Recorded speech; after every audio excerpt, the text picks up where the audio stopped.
Before Christmas Eve in 2000, a 16-year-old girl and her friend went to a shopping mall in the city to buy Christmas gifts. After shopping, the two said goodbye and went home, but no one expected that the 16-year-old girl would never return.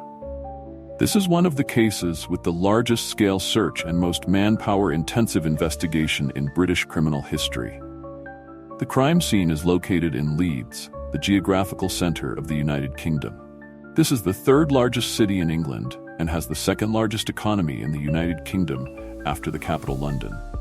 Leeds is a prosperous and livable city. The main character of the story is named LEANNE TIERNAN. She was born in September 1984. Her father was Michael and her mother was Sharon. They divorced when she was young. LEANNE was an optimistic and strong-willed girl with excellent grades. She had successfully enrolled at Wortley High School. She was not only cheerful, but also very confident, making many people at school like her. However, a disaster suddenly befell her before Christmas. What happened to her that day? Next, we will turn back time to November 26, 2000. November 26, 2000 was a Sunday. LEANNE didn't have to go to school that day. With only a month left until Christmas, she decided to meet her best friend, Sarah Whitehouse, to go to the shopping center in downtown Leeds to buy Christmas gifts. That day, they freely wandered around different shopping centers in Leeds. They had a good time together. After finishing, they both took the bus and headed home. They both ate at Bramley, northwest of Leeds. In no time, the bus arrived at Bramley Station and the two girls got off together. 4:50 p.m., the two got off the bus and walked to Holly Lane, where they said goodbye and headed towards their homes. LEANNE walked along a dark path into a small forest. Just passing through that small forest, she could get home. Sarah's house was not far away. After arriving home, Sarah immediately called LEANNE. She wanted to ask if LEANNE had arrived home safely. The person who answered the phone was LEANNE's mother. She said her daughter had not come home yet. This made Sarah a bit uneasy, because from where they parted to their homes was not far. She had already arrived home, so LEANNE should have been home too. Mrs. Tiernan also started to feel a little worried because Sarah had already gotten home, but her daughter was nowhere to be seen. At that time, she also tried to reassure herself that maybe her daughter had met some friends on the way or was playing somewhere near home, so she hadn't returned yet. Therefore, she also tried to wait a little longer to see. 5:20 p.m.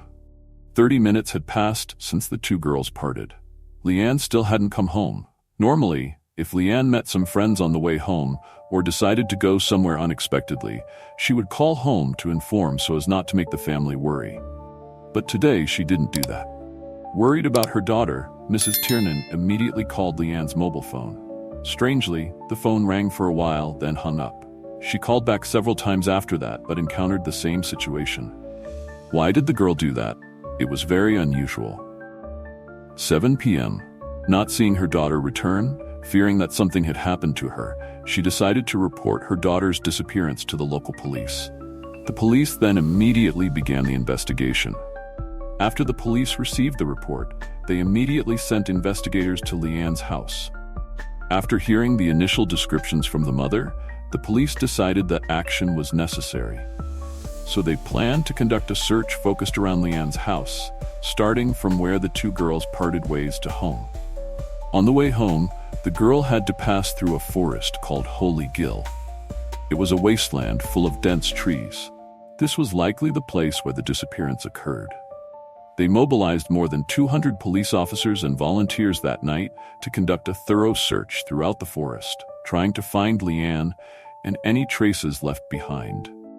Unfortunately, they had no findings on the first day of the search. On the second day, November 27th, the police tracked LEANNE's mobile phone. They found that her phone had been turned on for a short period of time and then permanently turned off right after. The police also texted and called her mobile phone but received no response. Then they also began to deploy and conduct searches from the house along the path she would have taken home. They obtained search warrants and searched a total of about 800 houses, garages, and 150 shops within 800 meters around the forest, but found nothing suspicious. At the same time, another team was screening household waste near the forest. Helicopters and police dogs were also deployed to participate in the search. However, nothing was found. Not giving up, the police continuously collected DNA from 140 suspicious men around the area. West Yorkshire Police also enlisted English Water Police, English Traffic Police, the National Search Centre, and other agencies, all trying their best to find Leanne. But a clue still could not be found. They believed she might still be alive. As time passed, the chances of finding Leanne alive were diminishing. On December 3rd, a week after Leanne disappeared, the people of Leeds also joined in to help. A local businessman personally donated £10,000 as a reward. They hoped someone could provide relevant clues. As more and more media reported on the disappearance, the police also received many calls reporting that they had seen someone who looked like Leanne, but after verification, they all did not yield positive results.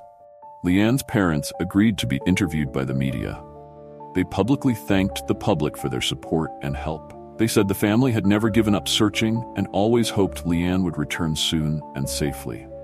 On December 4th, 9 days after the incident, witnesses reported to the police that around 5 p.m. on November 26, the time Leanne disappeared, they saw a man walking a dog in the nearby forest. But they did not know the identity of the man, who was 1.73 meters tall, a bit fat, with a round face, many red spots and scars, wearing a black wool hat, jacket and jeans. With the help of witnesses, the police created a composite sketch of the man's face and published it widely, hoping someone would be able to identify the man. The scope of the investigation was also expanded. The police had searched about 1,750 buildings, 32 drainage wells, 3.2 kilometers of sewers. The case had become the largest search ever in West Yorkshire. The collection of household waste was also temporarily suspended, so the police could search all the trash bins in the area for evidence. Wrapped in 9 green plastic bags with yellow cables tied around the neck, the hands were tied behind the back. After identifying the body, the police confirmed it was Leanne, who had gone missing more than 9 months ago. The cause of death was asphyxiation. Because the body was very well preserved, cryobiology experts also examined Leanne's heart tissue and microstructure. Then they made a comprehensive judgment based on the scale of decay and temperature at that time. They believed Leanne had been put in a refrigerator after being killed and only dumped there a few weeks ago. The forensic doctor discovered that the hemp rope tied to her body was a special material.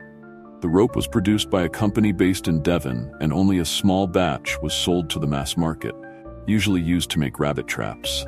A few red carpet fibers were found on Leanne's clothes. In addition, forensic examination also found a human hair on her neck. Laboratory tests determined that the hair did not belong to her, but to a man. It was very likely that it was the hair left by the killer. With the information found, the police concluded that Leanne's disappearance was upgraded to a murder case, and a code name was established for the case, Operation Color 4. Detailed information about where the killer dumped the body was made public.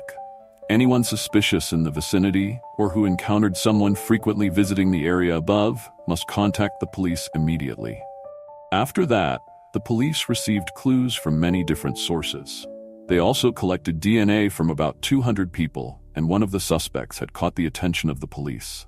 His name was John Taylor, born on August 27, 1956, born in Leeds, divorced about 4 years ago. He lived alone near Leanne's house, about 1.2 kilometers away. The reason the police took his DNA was because witnesses had seen him lurking around Leanne. According to neighbors, John had raised many small animals at home. The results showed that they corresponded exactly to the specific type of pollen found in Leanne's nose, skin, and hair, suggesting that she appeared to have been in the garden before being killed. Faced with irrefutable evidence, John admitted to his crime. He said that on November 26, the day Leanne disappeared, he had gone to the wasteland of Holy Hill for a walk. At that time, 16-year-old Leanne happened to pass by. On impulse, he grabbed her and tied her hands behind her back with the dog chain he was holding. He continued to cover her head with his jacket, then forced her to follow him. After that, he took her to his nearby home. When they got home, he forced her onto the bed. Leanne struggled desperately. During the struggle, she fell off the bed, causing her head to hit the floor. He said that, to make Leanne obedient, he wrapped a scarf around her neck. In desperation, it accidentally caused her death. He was so scared that he wrapped up the body and dumped it in Lindley Wood. He claimed Leanne's death was just an accident. When the police asked him why he kidnapped Leanne, he only answered briefly, "I have no idea." The police did not believe his statement. They believed he had intended to assault her, so he tied her hands behind her back. Then the jacket that was said to be hung over Leanne's head fell off during the struggle. This caused her to see his face for a moment. He decided to kill her to silence her. Then he used cables to strangle her. There was a big suspicion in his statement. He claimed that due to panic, he immediately took the body to dump at Lindley Wood. He was a kind and reliable person. Soon the police discovered an important clue. The manufacturer of the leather collar wrapped around Leanne's neck was a company based in Rotherham. They had wholesaled the collar to 220 agents. When checking the 112th agent, the agent said they only sold products through orders. They had sold 3 orders delivered to the Leeds area, and among them was the name John, the police suspect.